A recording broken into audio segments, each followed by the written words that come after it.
Greetings, my friends, and welcome to Vlogmas day. I think this is day 6. Again, I want to apologize for the Facebook Live event not happening yesterday. I was really tired, and I, excuse me, I'd gone to the doctor, and pretty much was sort of out of it for the rest of the day. And then today, we did decorating. Well, we undecorated. We got all the Thanksgiving decorations down and such. So, what we're going to talk about today, we're going to talk about my favorite Christmas specials. Now, these are, of course, my personal opinion, not for everyone else. So, but let's face it, if it's one thing a lot of people remember, especially people my age remember, is Christmas specials. So, without further ado, let's count them off. The first one is Frosty's Winter Wonderland, narrated by the one and only Andy Griffith and starring Shirley MacLaine as the voice of Crystal. Anyway, I really like this one because, one, you've got Andy Griffith, and not only was he a very talented actor, he was a very talented musician as well. So you actually get to hear him singing in this one, and he does a great job. Not only that, I like the fact that Frosty has, well, a wife. And Shirley MacLaine is wonderful. I kind of wish that, it's not Shirley MacLaine. Who am I thinking of? No, it is Shirley MacLaine. I'm pretty sure. Anyway, she just does a wonderful job in this special. Also, Paul Frees as Jack Frost is fantastic. So, definitely check that one out. Right now, AMC is playing it as part of their Best Christmas Ever packaging. So, if you have AMC, watch it. But sometimes they do put it on interesting times of the day. Like, it could be late in the day, it could be at the odd hours of the morning, so it varies. Next one, of course, is the legend, Frosty the Snowman, and Jackie Vernon as the voice of Frosty. And I'll be honest, I really do like this one. And it's one of the first ones I ever remember watching on television as a kid. I really liked Hocus the rabbit. He's awesome. And the animation is very well done. It's not as fluid as it was in later animated Rankin and Bass specials, but ow. I just bit my tongue. That was weird. It was very well done. Plus, I gotta admit, I get a little teary at the end when he says, "I'll be back on Christmas Day." Like, even right now, I can feel it in the back of my eyes. I'm ready to cry. But it's a wonderful one. And Jimmy Durante as the narrator is fantastic. Durante was a comedian and an actor who was known for a lot of things, but especially his big nose. So that's why his character looks like that in Frosty the Snowman. But definitely one that you want to check out. Next one is one that I feel sort of has a double-edged sword to it. When I say double-edged sword, I say that a lot of people like it, some people don't like it, there are people who are in between. Having grown up with it, I still do like it, but I do notice the problems. And that is Rudolph the Red-Nosed Reindeer. And yeah, that one has problems.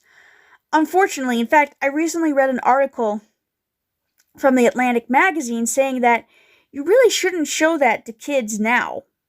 And after reading the article and remembering my my memories of it, I can see why. I mean, when I was a little kid, it didn't bother me anyway that there was a perfectly normal looking doll on the aisle of misfit toys that looked like she didn't have any problems at all. Or the fact that Rudolph was pretty much talked down by his own father.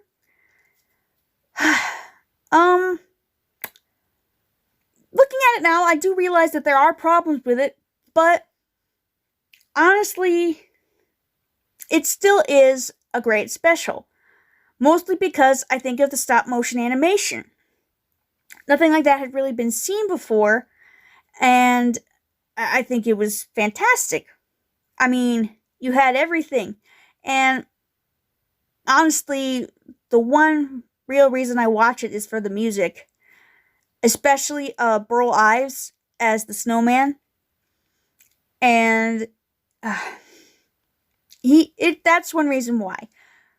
I still like it though because of the memories I have associated with watching it. But, you know, it's not everyone's cup of tea, so if you don't want to watch it, you don't have to watch it.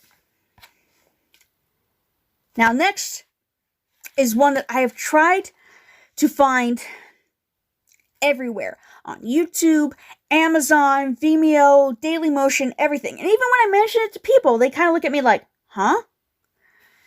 It would be an adaptation of Charles Dickens's A Christmas Carol, but known as The Stingiest Man in Town, starring Walter Matthau of Grumpy Old Men fame as,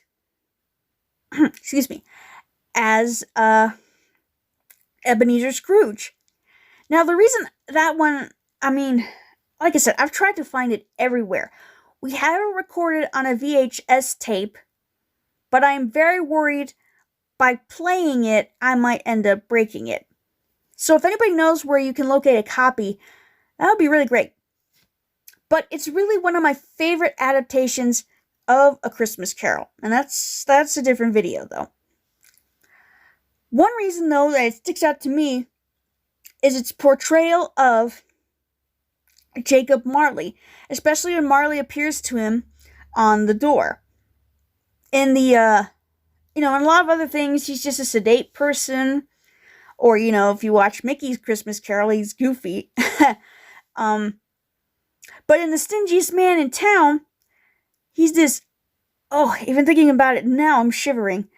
It's a ghost that has a gaping maw, snarling at Scrooge. Eventually he does disappear and fade away, but that always stuck in me. And then it was later when he was chatting with Jacob Marley, and he shows him all the ghosts at the end, and they're all shouting, "Repent" at him. And in Stingiest Man in Town, the one that's kind of tied into the audience, there's a little bug called Humbug. Yeah, B-A-H, Humbug. And he's banging on, trying to get back into the room, and all of a sudden he turns, and there's nothing there, and he just gets those, "They're gone." And it's just, oof, man, I got goosebumps just talking about it. But it's a really great adaptation of A Christmas Carol.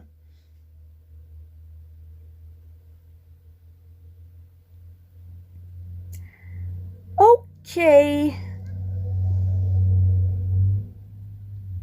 Yeah, par for the course. If your street lives on a major thoroughfare, you hear cars pretty much every night. You also hear them drag racing at 4 a.m. in the morning. Ugh. Annoying. Now, where was I? Oh, yeah. Oh, dang it. Wait. Check my list.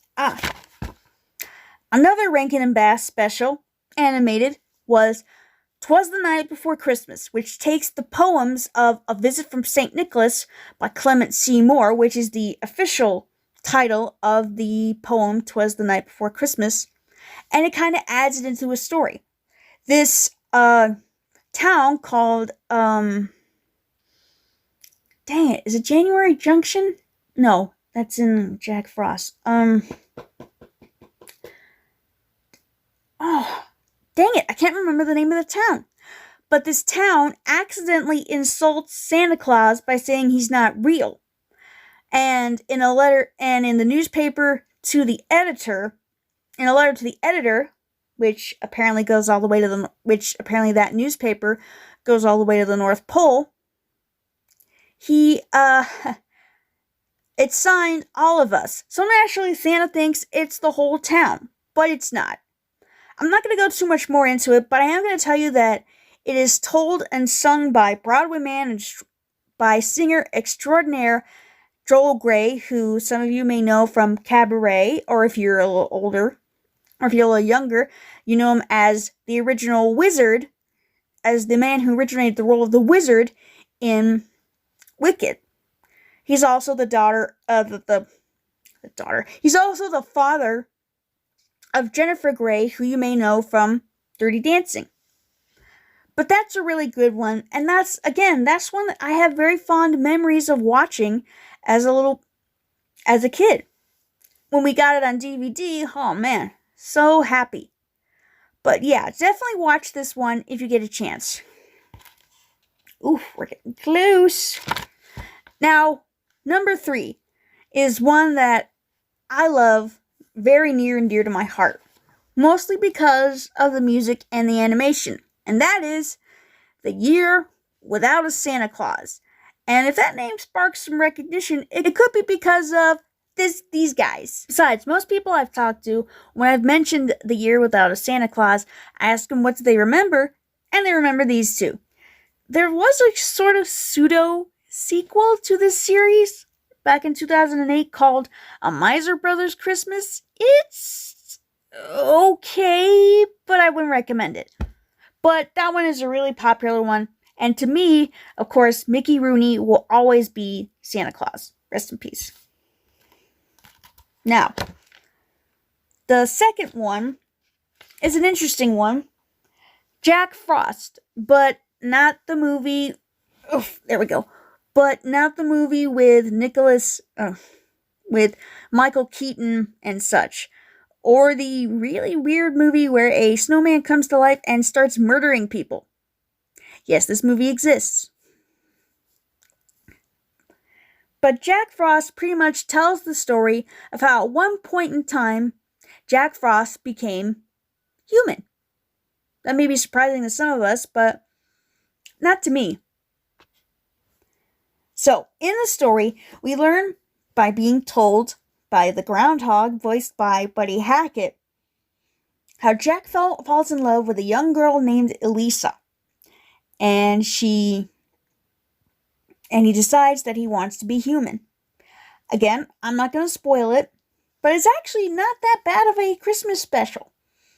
I do wish that there were sometimes a few more songs, and maybe a bit more to the story, but it's really good. I highly recommend that you watch it. Now, before I reveal number 2, up for honorable mention, of course, is Santa Claus is Coming to Town. And, oh darn it. Well, Santa Claus is Coming to Town, because that's a really good one. But number 1, my number 1 Christmas special, which if you don't know me very well, it won't come as a surprise, How the Grinch Stole Christmas. My first exposure to Dr. Seuss was actually through How the Grinch Stole Christmas. And of course, you all know the story, you all know the songs, and it's great. Now, that isn't to say that the other adaptations of How the Grinch Stole Christmas are good. I know that on NBC there's going to be a musical version of How the Grinch Stole Christmas with Matthew Morrison as the Grinch. That should be interesting.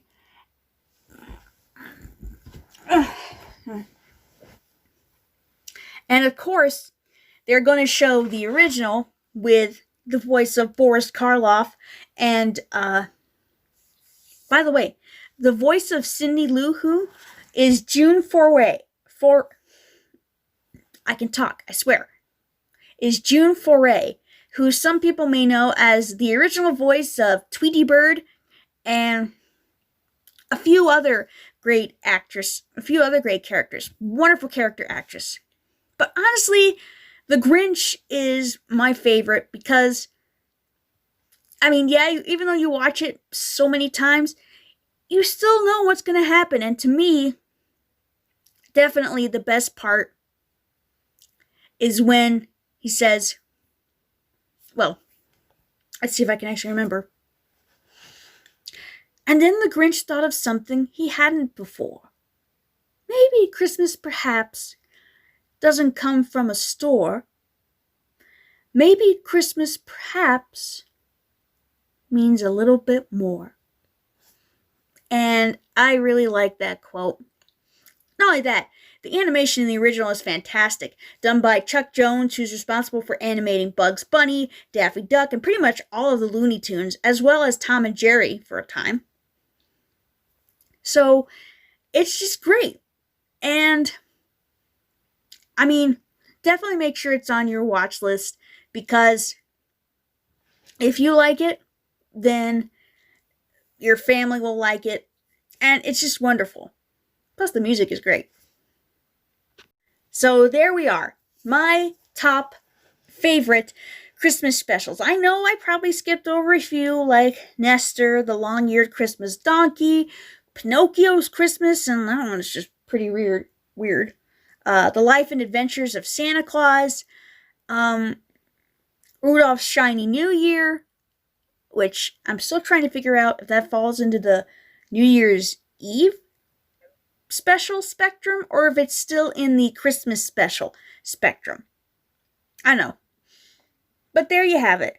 Why don't you guys let me know what your favorites are down in the comments below. And now, if you'll excuse me, I am going to go ahead and go to bed because it's now 10:18 at night. So with that, Vlogmas done. See you guys tomorrow. Merry Vlogmas!